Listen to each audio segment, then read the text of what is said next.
Hello guys, how are you doing.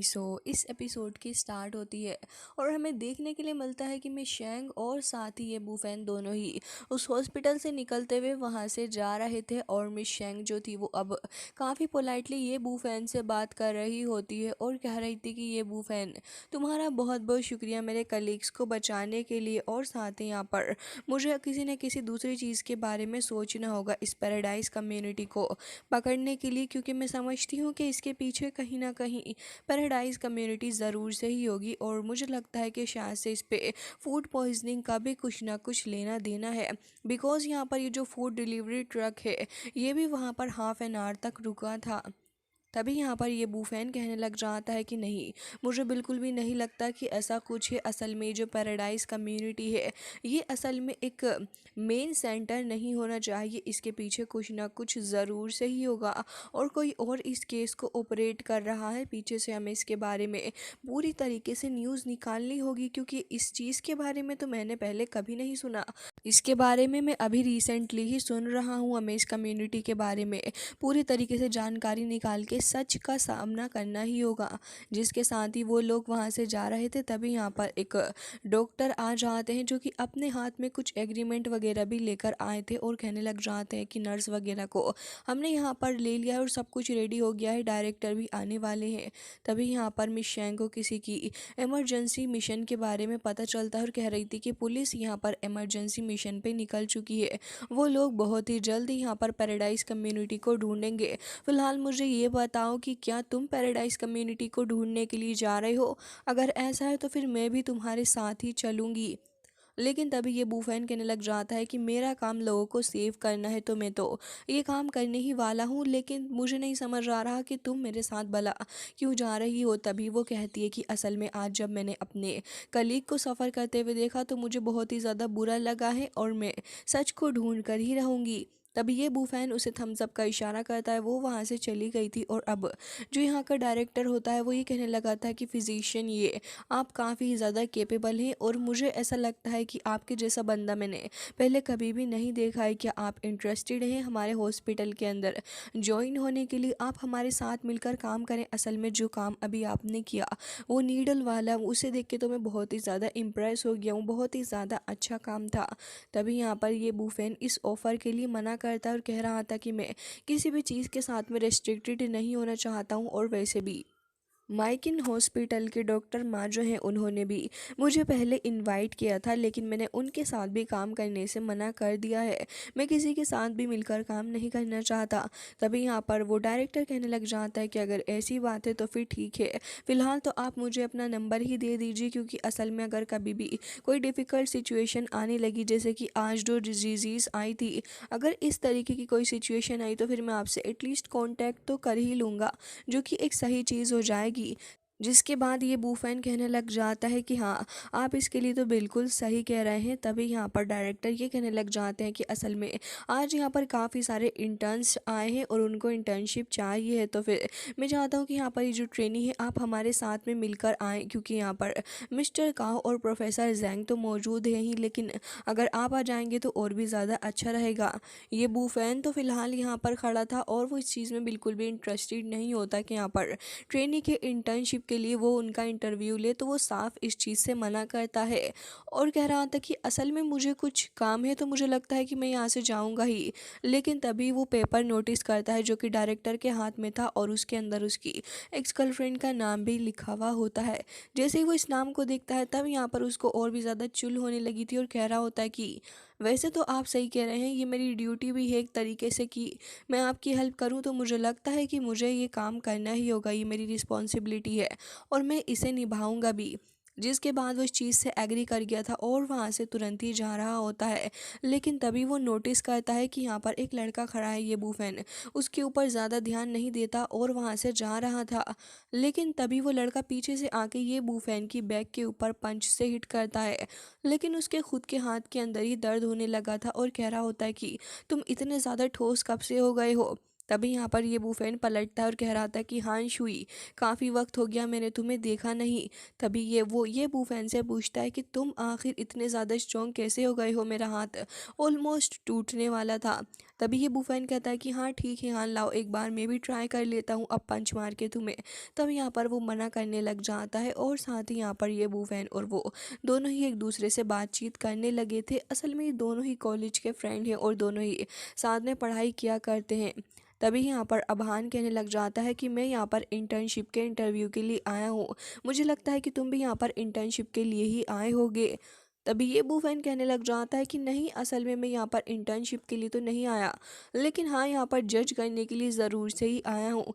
तभी हान जैसे ही उसकी बात को सुनता है तो कह रहा था कि क्या सच में तुम यहाँ पर जज करने के लिए आए हो? मुझे तो बिलीव नहीं होता, तुम झूठ बोल रहे हो है ना ये बुफैन। लेकिन ये बुफैन कह रहा होता है कि नहीं, असल में ऐसा नहीं है। जिसके बाद हमें दिखाया जाता है कि वो लोग नर्स के पास आ गए थे जो कि यहाँ पर इस इंटरव्यू को कंडक्ट करवाने वाले सारे इंटर्न्स की देख रही होती है, इंटरव्यू की लिस्ट वगैरह, और साथ ही वो कह रही होती है कि आप यहाँ पर आ गए हैं, ठीक है ज़रा यहाँ पर साइन वगैरह कर दीजिए। तभी हान तो साइन करने लग जाता है, लेकिन ये बुफैन वहीं पर खड़ा हुआ था। तभी यहाँ पर जीव जीव भी आ जाती है और मिस्टर मा से कहती है कि मैं तो पहले ही जानती थी कि ये यहाँ पर इंटर्नशिप के लिए ही आया होगा। तभी मिस्टर मा कहने लग जाता है कि तुम परेशान मत हो, मैं प्रोफेसर जांग के साथ में मिलके सब कुछ अरेंज कर दूंगा और इसको आज पास नहीं होने देंगे हम लोग। तभी यहाँ पर वही कहने लग जाती है कि ठीक है, आप प्रोफेसर जांग से भी कह दीजिएगा कि सबके सामने मुझसे अच्छे सवाल पूछें। और साथ ही यहाँ पर अब ये बुफैन और साथ ही उसका फ्रेंड दोनों ही अंदर की तरफ को आ गए थे। तब वो कहता है कि मेरे डैड चाहते हैं कि मैं एक डॉक्टर बनूं, लेकिन असल में मैं डॉक्टर बनना बिल्कुल भी नहीं चाहता, और अगर मैं फ़ेल हो गया तो फिर ये रिपोर्ट मेरे डैड के पास जाएगी जो कि मुझे बहुत ही बुरे तरीके से धोएंगे फिर। तभी ये बुफैन उससे कहने लग जाता है कि ठीक है चलो छोड़ो इन बातों को, मैं तो जा रहा हूँ अपनी सीट पर बैठने के लिए। और ये बुफैन जज के पास को जा रहा था। तभी उसका फ्रेंड उसके पीछे आता और कह रहा था कि आखिर तुम कहाँ जा रहे हो, चलो मेरे साथ और मेरे पास ही बैठना। लेकिन तभी वो मना कर देता है और कह रहा था कि मैं यहाँ से चला, और हाँ बाद में मुझे मिस्टर ये कहकर ही बुलाना। तभी उसका फ्रेंड वहीं बैठ जाता और बाकी सारे स्टूडेंट्स भी वहीं बैठ गए थे जो कि इस इंटरव्यू को देने के लिए आए थे। तभी हमें देखने के लिए मिलता है कि ये बुफैन भी सामने बैठा हुआ था जज बन के, और तभी यहाँ पर एक लड़की मौजूद होती है और कह रही थी कि ये बंदा यहाँ पर जज की सीट पर क्यों बैठा हुआ है। और बाकी सारे लोग भी बातें करने लगे थे। इनमें से कुछ ये बुफैन की यूनिवर्सिटी के बच्चे ही होते हैं जो कि ये बूफैन को तुरंत ही पहचान लेते हैं और आपस में गॉसिपिंग कर रहे थे कि ये बूफैन यहाँ पर क्या कर रहा है, ये तो काफ़ी ज़्यादा अजीब बात है। तभी यहाँ पर हमें देखने के लिए मिलता है कि नर्स आती है और अब यहाँ पर डायरेक्टर शेर जो थे वो उठकर खड़े हो जाते हैं और अपने आप को इंट्रोड्यूस करवाते हैं।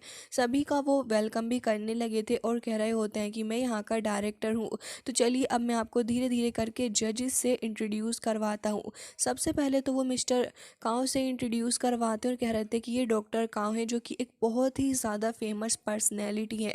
जिसके बाद प्रोफेसर जैंग भी यहाँ पर मौजूद हैं जो कि आपको जज करेंगे। इसके अलावा मिस्टर ये बूफैन भी यहाँ पर मौजूद हैं जो कि हमारी टीम के लीडर हैं। जैसे ही यहाँ पर सारे लोग ये सुनते हैं कि ये बूफैन इनकी टीम का लीडर है तो वो बहुत ही ज़्यादा हैरान होते हैं। लेकिन तभी यहाँ पर डायरेक्टर सभी की मिसअंडरस्टैंडिंग को दूर करते हुए कह रहे होते हैं कि असल में डॉक्टर ये बहुत ही ज़्यादा काबिल इंसान है, इन्होंने अभी इमरजेंसी के अंदर काफ़ी सारे लोगों को बचाया है और ये वही है। तभी यहाँ पर हान की तबीयत ख़राब होने लग जाती है और उसकी चेस्ट में कुछ पेन सा हो रहा था और कह रहा होता है कि न जाने मुझे क्या हो रहा है, शायद मैं इस इंटरव्यू को नहीं दे पाऊँ। तभी जीव जीव मिस्टर माँ से कहती है कि देखो तो सही, ये तो असल में यहाँ पर जज बनकर ही बैठा है, आप कुछ करिए मिस्टर माँ, मुझे तो लगता है कि ज़रूर से मेरे इंटरव्यू के अंदर अपनी टांग अड़ाएगा। लेकिन तभी यहाँ पर वो कहने लग जाते हैं कि तुम परेशान मत हो, मैंने पहले ही मिस्टर जैंग से बात कर ली है, तो तुम यहाँ पर क्यों चिंता करती हो। तभी यहाँ पर डायरेक्टर शिव कहने लग जाते हैं कि ठीक है चलिए इंटरव्यू को बिगन करते हैं। दूसरी साइड हमें दिखाया जाता है कि एक बंदा एक मास्टर के सामने बैठा हुआ था जो कि कह रहे होते हैं कि इस मंथ के जो कॉइन है वो रिट्राइव नहीं करे गए हैं, आखिर चल क्या रहा है, तुम लोग क्यों ढंग से काम नहीं कर रहे। तभी वो बंदा कहता है कि हमारे जो क्लाइंट्स हैं उनके अंदर एक क्लाइंट ऐसा भी था जिसकी वजह से ये सब कुछ हुआ है, मैं इस चीज़ के लिए बहुत ही ज़्यादा शर्मिंदा हूँ। आप चाहें तो यहाँ पर उस पैराडाइज कम्युनिटी से इसके बारे में पूछताछ कर सकते हैं, जैसा कि आपने ऑर्डर दिया था हमने तो सब कुछ वैसा ही किया और हमें लगता है कि आज कोई भी सरवाइव नहीं कर पाएगा। लेकिन तभी ये ओल्ड मैन अपने हाथों पे कुछ कैलकुलेशन करने लग जाते हैं और कह रहे थे कि है फैमिली का जो एल्डर है वो मिरेकलेसली कैसे सरवाइव कर गया है, इस बार तो उसके कलीग को भी कुछ हो गया था और वो उसकी ग्रैंड डॉटर का भी काफ़ी अच्छा फ्रेंड है, तो वो भी बच गया। इसके पीछे कोई ना कोई ज़रूर है, हमें इसके बारे में पता लगाना होगा कि आखिर ये सब कुछ क्यों चल रहा है। तभी वो बंदा कहता है कि हमें इस ऑपरेशन को बंद कर देना चाहिए, लेकिन तभी वो ओल्ड मैन कहता है कि बिल्कुल भी नहीं, इसको अभी क्लोज करने की ज़रूरत नहीं है। इसके पीछे जो लोग हैं मैं उन्हें खुद से ही ढूंढ लूँगा, इतना ज़्यादा पैनिक होने की ज़रूरत नहीं है। तुम्हें मिशन को ऐसे ही कंटिन्यू रखो, जाओ जाके जो काम मैंने तुम्हें करने के लिए कहा है उस काम को करो। तभी वो बंदा कहता है कि ठीक है, अगर आप ऐसा कह रहे हैं तो फिर मैं यहाँ से जाता हूँ। और वो वहाँ से चला जाता है और अब हमें उस ओल्ड मैन का फेस भी दिखाया जाता है। हालांकि इसके बाद हमें देखने के लिए मिलता है कि इंटरव्यू में जियो जियो को बुलाया गया था और यहाँ पर उसने काफ़ी सारे आंसर्स दे दिए होते हैं। तभी यहाँ पर हमें देखने के लिए मिलता है कि मिस्टर जेंग जो थे वो मिस्टर मा के अकॉर्डिंग ही रिएक्ट कर रहे थे और कह रहे थे कि जो भी क्वेश्चंस मैंने तुमसे पूछे हैं तुमने सभी का एकदम ही सही जवाब दिया है, बहुत ही ज़्यादा अच्छा काम तुम कर रही हो। तभी यहाँ पर मिस्टर काव कहने लग जाते हैं कि मेरा एक और क्वेश्चन है, तुम कल्टीवेशन के बारे में तो अवेयर होगी ही, ज़रा मुझे इसके बारे में बताओ कि आखिर ये किस तरीके से होता है और तुम इसके बारे में क्या समझती हो। तभी जियो जियो को इसके बारे में कुछ पता ही नहीं था और बेचारी मिस्टर काव के ही क्वेश्चन को रिपीट करने लग जाती और कह रही थी कि कल्टीवेशन, इसके बारे में जितना मैं जानती हूँ मैं समझती हूँ कि ये चीज़ काफ़ी ज़्यादा अलग है और मुझे इसके बारे में ज़्यादा नॉलेज भी नहीं है। तभी मिस्टर जेंग सिचुएशन को संभालने लग जाते और कह रहे थे कि मिस्टर काओ, आप इस तरीके के सवाल क्यों पूछ रहे हैं, ये एंशंट बातें हैं और इन लोगों की समझ में नहीं आएंगी प्रोफेशनल नॉलेज के हिसाब से। तो इसकी पकड़ काफ़ी ज़्यादा सॉलिड है और जितने भी क्वेश्चन हमने पूछे हैं सभी के बहुत ही अच्छे और प्रोफेशनल आंसर इसने दिए हैं। लेकिन मिस्टर काओ अभी भी सेटिस्फाइड नहीं थे और कह रहे थे कि अच्छा ये बताओ कि बाई जैंग और साथ ही वाइट मैजिक के बीच में क्या अंतर होता है। तभी यहाँ पर वो एक बार फिर से कंफ्यूज हो जाती है क्योंकि क्वेश्चन आउट ऑफ सिलेबस आ गया था और सोच रही होती है कि इसके बीच में क्या डिफरेंस है। और साथ ही यहाँ पर एक बार फिर से वही क्वेश्चन को रिपीट करती है जो कि मिस्टर काउन ने उससे कहा था। तभी यहाँ पर सारे ही जो इंटर्न्स बैठे थे वो हंसने लग जाते हैं और यहाँ पर उसका मजाक बना रहे थे कि ये तो वही सेम बातें रिपीट कर रही है जो कि इंटरव्यूअर इससे पूछ रहे हैं। तभी मिस्टर मा को काफ़ी गुस्सा आता और वो कहने लगा था कि ओल्ड मैन तुम तमीज़ के क्वेश्चन क्यों नहीं पूछ रहे, बार बार गलत क्वेश्चन उससे पूछ रहे हो। तभी मिस्टर जैंग को देखते हैं जो कि कह रहे होते हैं कि मिस्टर काओ, आप बार बार इस तरीके के क्वेश्चन लड़की से क्यों पूछ रहे हैं, इसकी प्रोफेशनल नॉलेज अच्छी है, ओवरऑल उसने सारे अच्छे आंसर दिए हैं और साथ ही उसकी अपीयरेंस से भी बहुत ही ज़्यादा अच्छी और सीधी लड़की लग रही है, मुझे लगता है कि इसको हॉस्पिटल के अंदर रहना चाहिए।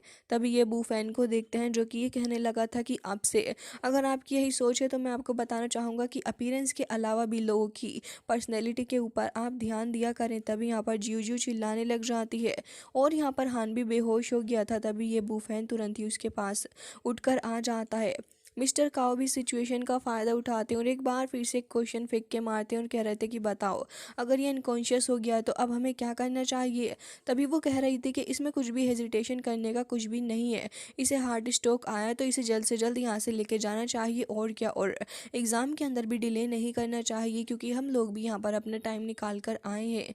ये बूफैन अपने फ्रेंड को देखने लग जाता है और कह रहा था कि असल में इसको कोई हार्ट स्ट्रोक आया ही नहीं है, ये बस फेंट हो गया है, बाकी सब कुछ ठीक है। और साथ ही यहाँ पर जैसे ये बात जियो जियो सुनती है तो वो कहने लगी थी कि अच्छा, तुम्हें इस इंटरव्यू के बारे में पता ही क्या है, मैं यहाँ पर इतनी मेहनत से आई हूँ, अगर ये बेहोश हो भी गया है तो इससे मेरा क्या ही लेना देना, मैं तो अपना इंटरव्यू देने के लिए आई हूँ तो मैं इंटरव्यू करके चली जाऊँगी, तुम मेरा वक्त क्यों बर्बाद कर रहे हो ये बूफैन।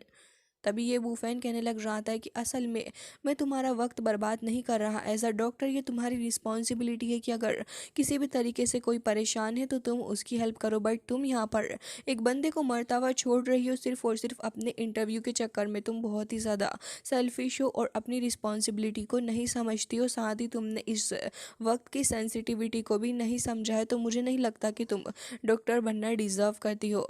तभी मिस्टर काओ को देखते हैं जो कि एज ऑलवेज ये बूफैन की हाँ में हाँ ही मिलाने लग जाते हैं फालतू में और कह रहे थे कि बिल्कुल सही कह रहे हो ये बूफैन तुम, जिसके साथ ही हमें देखने के लिए मिलता है कि अब मिस्टर हान भी ठीक हो गया था। तो वो लड़की कहती है कि ये पेशेंट ठीक हो गया है, तो चलो इंटरव्यू को वापस से कंटिन्यू करते हैं।